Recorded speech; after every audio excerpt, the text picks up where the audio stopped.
Hello students. हम लोग पढ़ रहे थे इलेक्ट्रिक फील्ड और electric field due to dipole, जिसमें इसके पहले हम लोगों ने देखा था, इसके पिछले क्लास में हम लोगों ने देखा था कि electric field due to dipole on the axial line. आज हम लोग देखेंगे इलेक्ट्रिक फील्ड। इस वीडियो में हम लोग देखने जा रहे हैं कि electric field due to dipole on the equatorial line. Equatorial lines means perpendicular line which passes through the midpoint of the dipole. So for this we suppose that there is an electric dipole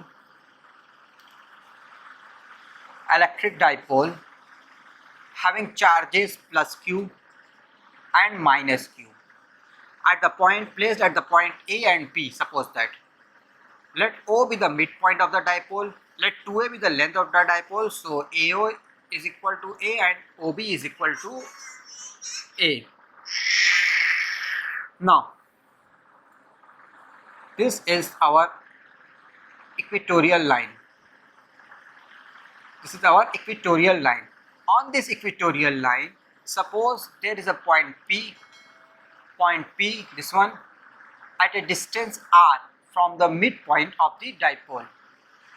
dipole के mid point O से R distance पे equatorial line पर एक point P है।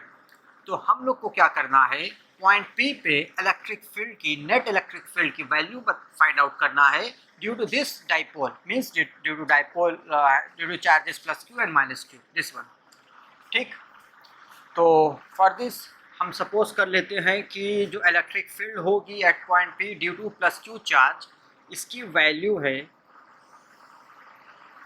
और जो कि होगी इसी लाइन के अलोंग, जो कि लाइन ज्वाइन कर रही है पॉइंट A और पॉइंट P को। तो हम सपोज कर रहे हैं कि this electric field is EA। चलो विदाउट वेक्टर रिप्रेजेंट करते हैं EA।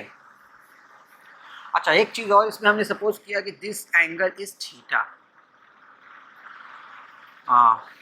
नाउ सेम इसी तरह से मान ले रहे हैं कि माइनस q की वजह से जो इलेक्ट्रिक फील्ड है पॉइंट P पे, वो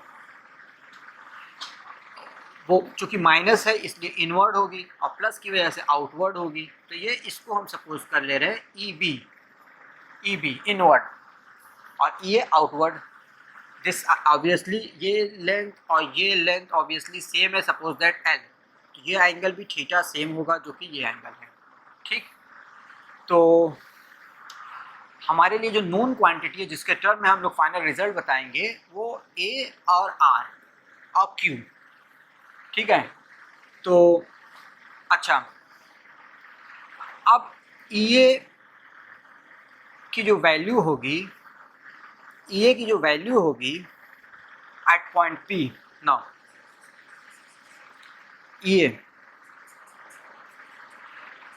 is equal to 1/4 pi epsilon naught Q upon L square.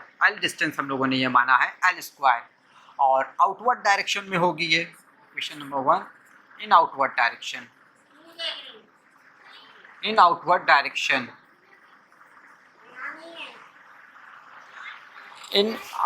Direction, similarly also EB की जो वैल्यू होगी,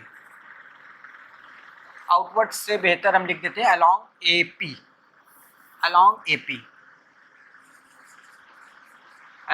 A टू P, ये ज़्यादा बेहतर है। AB की जो वैल्यू होगी ये 1/4 pi epsilon naught Q by L square, और ये हो जाएगा अलोंग P टू B। ठीक है, ये तो हो गया। अच्छा, एक चीज़ तो क्लियर है कि magnitude of EA and magnitude of EB both are same. Clearly magnitude of EA, vector EA and the magnitude of vector EB are same. इसको हम मान ले रहे हैं E, इन दोनों की वैल्यू को सपोज कर ले रहे हैं E। ठीक, तो अब क्या करते हैं। अच्छा, ये एंगल थीटा है, ये 90 डिग्री है, तो ऑब्वियसली ये 90 माइनस थीटा हो जाएगा। इसी तरह इन द सेम वे ये भी एंगल 90 माइनस थीटा हो जाएगा। और हमारा अगर एक horizontal line parallel to dipole यहाँ लेते हैं तो ऑब्वियसली ये एंगल हमारा 90 डिग्री होगा। तो अब जब ये 90 होगा, ये 90 माइनस थीटा है तो ये थीटा हो जाएगा ऑब्वियसली। इसी तरह से ये पूरा एंगल हमारा 180 डिग्री है, ये 90 माइनस थीटा, 90 माइनस थीटा और दिस वन थीटा, तो ये भी एंगल अगर कैलकुलेट करेंगे तो हमें थीटा मिल जाएगा। तो अब देखो, अब हम लोग क्या करेंगे, now we will do EA को और EB को कंपोनेंट के टर्म में लिख देते हैं। टू परपेंडिकुलर कंपोनेंट्स, एक वर्टिकल लाइन, एक horizontal line. Vertical lines means perpendicular to the dipole, horizontal means along the dipole. तो ये जो थीटा है इस हॉरिजॉन्टल लाइन से है, तो इसके अलोंग जो कंपोनेंट जाएगा EA का वो हो जाएगा EA cos थीटा, और इसका जो परपेंडिकुलर होगा वो अपवर्ड होगा क्योंकि EA अपवर्ड डायरेक्शन में है, ये हो जाएगा EA sin theta, EA sin theta. इसी तरह से EB के लिए, EB का इस लाइन के अलोंग जो कंपोनेंट जाएगा वो EB cos थीटा, और EB डाउनवर्ड है तो इसका परपेंडिकुलर कंपोनेंट भी डाउनवर्ड होगा और ये होगा हमारा EB sin थीटा। तो अच्छा, EA और EB आपस में इक्वल है, तो EA sin थीटा और EB sin theta obviously equal होगा। सो परपेंडिकुलर कंपोनेंट्स विल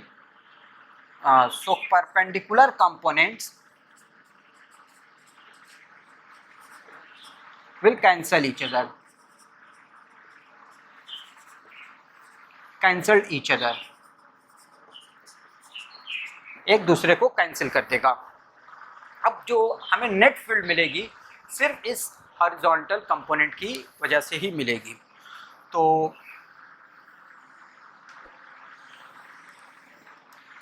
जो हॉरिजॉन्टल नेट कंपोनेंट, जो नेट फील्ड होगी वो net field will be E perpendicular. Suppose कर ले रहे हैं नेट फील्ड के लिए ई परपेंडिकुलर, इसको ई रहने दें, इसको नहीं मानेंगे हम, ये नहीं मानेंगे, तो हम नेट फील्ड को ई से डिनोट करते हैं। तो net field E is equal to EA cos theta plus EB cos theta. तो EA cos थीटा हम इसको लिख सकते हैं, both are EA and EB are equal, so both become 2EA cos theta. अच्छा, EA की वैल्यू हमारे पास है 1/4 pi epsilon naught Q by L square, तो 2 into 1/4 pi epsilon naught Q upon L square into cos theta E is equal to, और इसकी जो direction होगी, the direction will be along, क्या है डायरेक्शन, दोनों की डायरेक्शन सेम है, that is A to B, along A to B। तो A टू B होगी नेट इलेक्ट्रिक फील्ड की डायरेक्शन।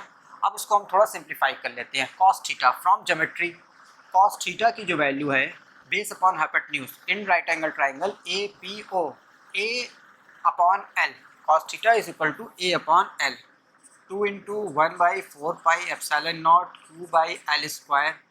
तो cos थीटा की जगह A बाई L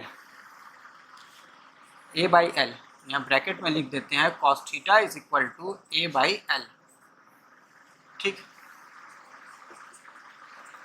अच्छा, अब L क्यूब 2 इंटू 1 इसको हम लिख देते हैं 2AQ को combinedly 1/4 pi epsilon not 2AQ, ये कंबाइनली, और L cube L 1/4 pi epsilon not 2AQ dipole movement P, 2AQ dipole movement होता है P, और L क्यूब L इस ट्राइंगल ए पी ओ में पाइथागोरस थ्योरम से एल की वैल्यू होगी √a² प्लस r²। तो हो जाएगा हमारा एल की जगह a² प्लस r² का होल पावर, ये 3 है तो रूट में है तो 3/2, और जहाँ p जो है, जहाँ p, अच्छा हाँ, जहाँ p की जो वैल्यू है, p है where p is equal to 2a³ dipole moment, और and L is equal to a² plus r² root में। तो ये हमारी इलेक्ट्रिक फील्ड की वैल्यू आ गई। लेकिन इलेक्ट्रिक फील्ड वेक्टर क्वांटिटी है, इसको वेक्टर टर्म में जब रिप्रेजेंट करेंगे तो इलेक्ट्रिक फील्ड की डायरेक्शन है A to B, along A to B, और हम जानते हैं कि डाइपोल मोमेंट जो होता है वो होता है निगेटिव से पॉजिटिव के अलॉन्ग, और हमारा निगेटिव चार्ज जो है B पे है और पॉजिटिव A पे है, तो डाइपोल मोमेंट की डायरेक्शन होगी हमारी B to A। मतलब डाइपोल मोमेंट और इलेक्ट्रिक फील्ड यहाँ दोनों अपोजिट डायरेक्शन में है। तो अगर हम वेक्टर टर्म में इसको रिप्रेजेंट करेंगे, if we write in the vector term, so क्या हो जाएगा,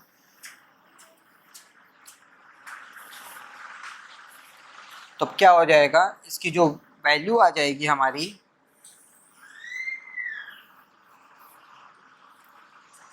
तो ये हो जाएगा vector E is equal to -1/4πε0, क्योंकि P और E दोनों अपोजिट डायरेक्शन है इसलिए minus vector P/a² plus r² का होल पावर 3/2। तो this is the electric field due to electric dipole on the equatorial line at a distance r from the midpoint of the dipole।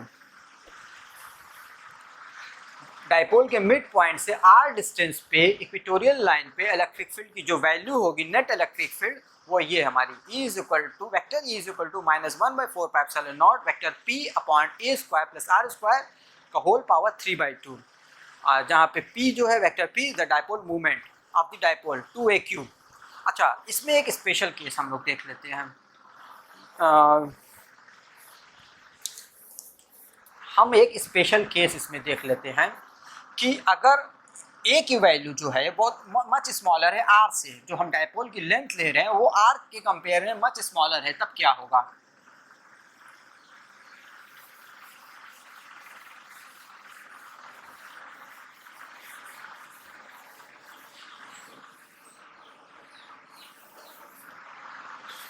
If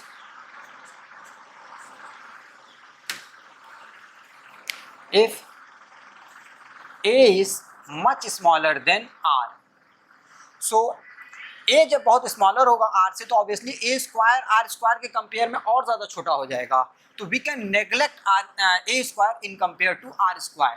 तो therefore in that case electric field की value हो जाएगी E is equal to vector E is equal to -1/4πε0 P vector P upon r² है तो r का power 3/2, तो 2 cancel हो जाएगा, r³ So this will be the electric field due to dipole on the equatorial line in case when A is very smaller than R। अच्छा, अब सुनना ध्यान से, हम अगर इक्वेटोरियल लाइन के लिए इलेक्ट्रिक फील्ड को रिप्रेजेंट करें E इक्वेटोरियल के टर्म में रिप्रेजेंट करें या E परपेंडिकुलर रिप्रेजेंट कर दे, E परपेंडिकुलर, तो E perpendicular vector E perpendicular is equal to -1/4πε0 vector P/r³। और जो एक्सियल लाइन पे हमारी इलेक्ट्रिक फील्ड आई थी उसको E एक्सियल से रिप्रेजेंट करें, E एक्सियल, और E एक्सियल की जो वैल्यू थी अगर याद है तो 2 × 1/4πε0 P/r³ ये था और पॉजिटिव था। तो इन दोनों इक्वेशन से हम ये कंपेयर करके कह सकते हैं कि E एक्सियल ट्वाइस है निगेटिव में E परपेंडिकुलर, या सिर्फ अगर मैग्नीट्यूड की बात करें तो E एक्सियल ई एक्सियल ट्वाइस है ई परपेंडिकुलर के, या फिर ऐसे वेक्टर टर्म में ई एक्सियल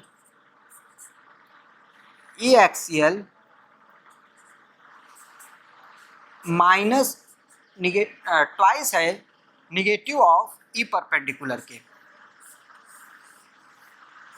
सो नोट डाउन। सो ये था हमारा electric field due to dipole. पहले हम लोगों ने देखा था पिछले वीडियो में due electric field on the axial line. इस वीडियो में हम लोगों ने देखा electric field on the equatorial line. बाकी का नेक्स्ट टॉपिक हम लोग नेक्स्ट वीडियो में देखेंगे। आज के लिए इतना ही। Okay, thank you.